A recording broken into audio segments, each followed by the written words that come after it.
Right, here we are, back in Jeff's workshop. And yeah, it's a bit cold today. It's damp, really. Damp and cold. Well, Damp, it is December after all. And over here, we've got an upright frame. This is the frame you've been working on for a while. That is, It's your drag bike frame. You've now done this top tube. That's all sorted out. You're all happy. And now it needs to be painted or coated in some way. Well, most of this, virtually up to there. Yeah. That's all been clean, but the back end, it's still got like a bit of rust on it. Right down there. Whether it's just worth just going over it with like one of them wire drills. I mean, we know somewhere we can take it, but there in Yorkshire, it's a long way away, and it's quite expensive to go there and come back. But my local specialist, Camcoat, who we use a lot, they also do powder coating. What I'm not sure about yet is whether or not they have a unit that can take something that big. We reckon it's about just over 6 foot tall and just shy of 2 foot wide down there at the end. So I'll go and ask them, and if they can, then we can get them powder coated. There's a few little linish marks in there. Yeah. And if you spend a couple of hours on that with some wet and dry and a thingy, I think once it's primered, it's not going to worry it. Okay. You know. Now, next to it is another frame that's been here a while. Oh, he's coming tomorrow. Is it? Oh, well. Yeah. Anyway, so that's a Harley rigid frame. That's for shovel head. And you've done some work on this thing because this is my idea. This is still my idea. Oh, it's converted, supercharger case. Supercharger case for an oil tank. Use that as an oil tank. Yeah, it's quite cool. We're just making the bits at the minute. But okay, so that'll be disappearing at some point. Anyway, next to it over here is a rather large seat unit for the drag bike. It's actually been lengthened now because the tubes have gone forward. They've been changed a little bit. Yeah, it's not much. But this is actually not the seat, is it? This is a pattern. This is the pattern. Yeah, it's been made out of an old fiberglass unit, but it's been filled modified with a lot. Wood screwed to it, filled and sanded to. And then you can make a mould from that. I can make the mould and then make the real thing. Like, once you've got your fiberglass unit, that is actually what you'll get out. Yeah. It's a lot of work because now you've got to make a mould from that, and it's a big old thing. It is a fraction bigger. Yes. On the side, so obviously once it's been made, it can then be nicely sanded and trimmed. Finished off, yeah. So there you go. To, get your. So there's a lot of people don't like it, but well, no, I mean if it works with it, then it's fine. Yeah. Anyway, let's go into your workshop and see what else you've been up to. Yeah. Well, it might be a bit warmer. Oh, and there's your well, that is one of the separate seat unit. I wanted to bolt it on, which is all done now. So, that's all ready to rock. Yeah. Right. Anyway, it's a lot easier to paint. I mean, that there, you could just give it somebody, and you could just get some black hammerite. Well, because you're not going to see any of that. Well, fair enough. As long as it's just got some black paint on it. Doesn't go rusty. Okay. Anyway, let's get out of the cold and let's go into. You mean get out of the warm? Okay. Is it colder in here? Well, yeah. There's a lot of cold metal in this place. Let's see what you're up to. Yeah. Turn the. Right. So hang on. Let's start from the beginning. What have we got here? What have we got on the old Miller? It's these are the Z ones. These are for the clutch cases. Okay. You're making a clutch cover. Yeah. Like I've got on my 1170. Yeah, that's the one. That's the one. Well, there's one here off the GPZ. Okay, here's one you made earlier. Made a slight mistake because when we made it, we only used a 1/2 inch plate. That's right. And then we needed to space it. Yes, so I had to make a spacer. But the later ones now. That's right. Started. Okay, this is the Mark II version. Yeah. Mark II version. And what I've done, because the jig's on there, I'll bolt it onto the jig, and then I can get our points for our. Yes, because so what we have here is this is the Jeff's version, and here is Kawasaki's version, and they're slightly different. Yes, but the two bolt holes have to be the same. Are the same, of course. Yeah. So the jig has just got two of them. Yes. So basically, once you've got your 4 bolts in, it's. And the reason for making a new version of that is because it looks cool, but also because it gives you more room inside for a different clutch. If you've got a lock-up clutch on, once it's on, you can just unbolt that. Yeah, and then modify it as required. And then adjust it and settle. Yes. Yeah. Okie doke. I mean, these have got to have some more work. That could be bored. That could have some a bit more work.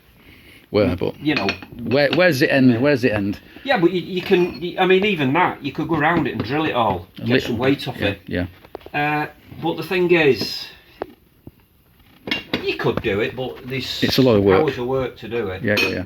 But, right, so next to it in turn, we've got the supercharger, another one. That's for the bike out there. Yeah. That's the bike out there. And the manifold. Right, okay, anything else here? We've got some homemade con rods. Well, that's the cranks that are the rods, crank bits. There's... Oops. So what are they for?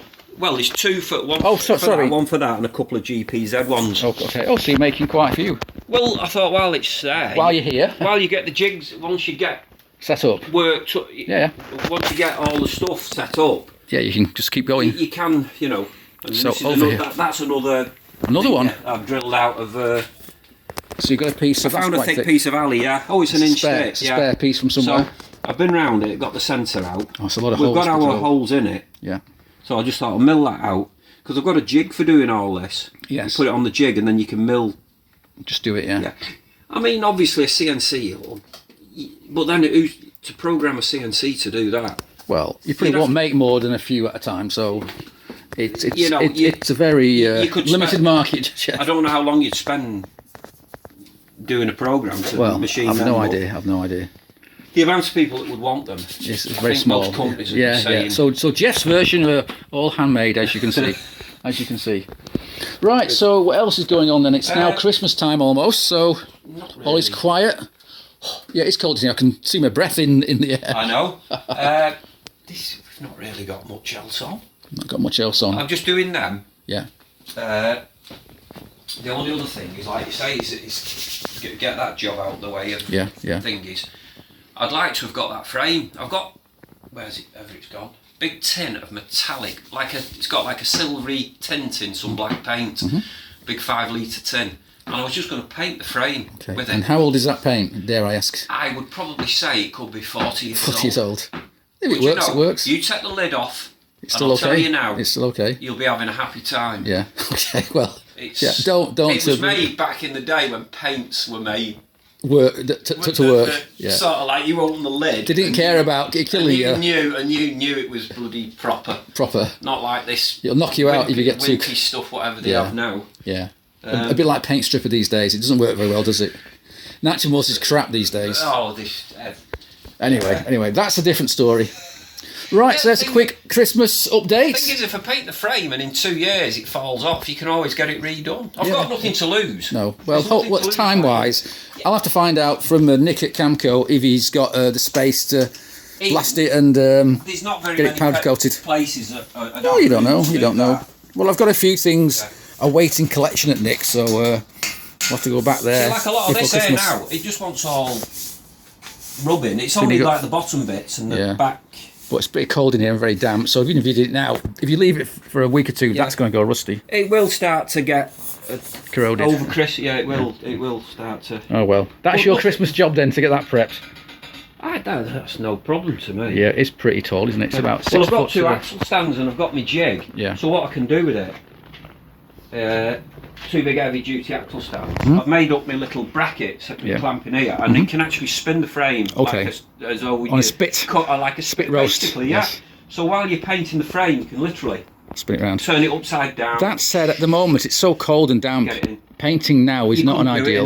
No, it's not ideal. You'd have to have one serious heater on. Yeah, it's not ideal. Yeah. Well, we'll see about saving you all that work and getting somebody else to do it, and we'll get it powder coated. Black out. You want? How much though? Black. Oh well, I'll do a deal. Yeah. I'll do a deal. Don't you worry, lad.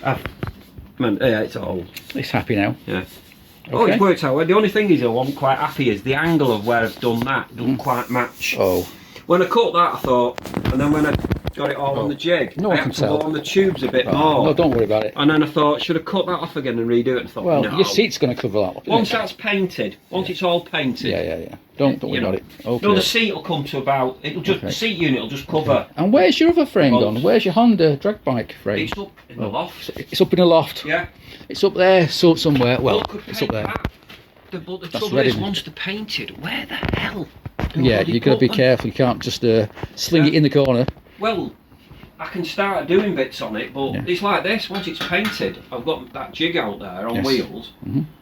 I'm just physically running out of space. Well, like I say, if that's going to disappear soon, that'll be gone. That will help. The question is that jig now, it's getting to the point where, what the bloody hell do you do with it? Well, it's useful to have. It is, but it takes up that much room. If you put it outside, it rusts. Yes, you've got to cover it. Yeah. Oh well. That's a bit of a little storage. Oh yes, you have. Yeah. Jeff used to use the lady next door's garage, but she's now moved on and sadly passed away. So pastures green. Yes, yeah. So he's lost the access to her. I've lost my little locker. Yeah. Oh well, that's a story for another day. So we'll come back in the new year and we'll see progress, and hopefully we can get something happening with this and your Honda bike and get that sorted out. And with that's gone rusty in there as well. With that, we'll call it quits. And so that's it for now. And see you next year. Thank you.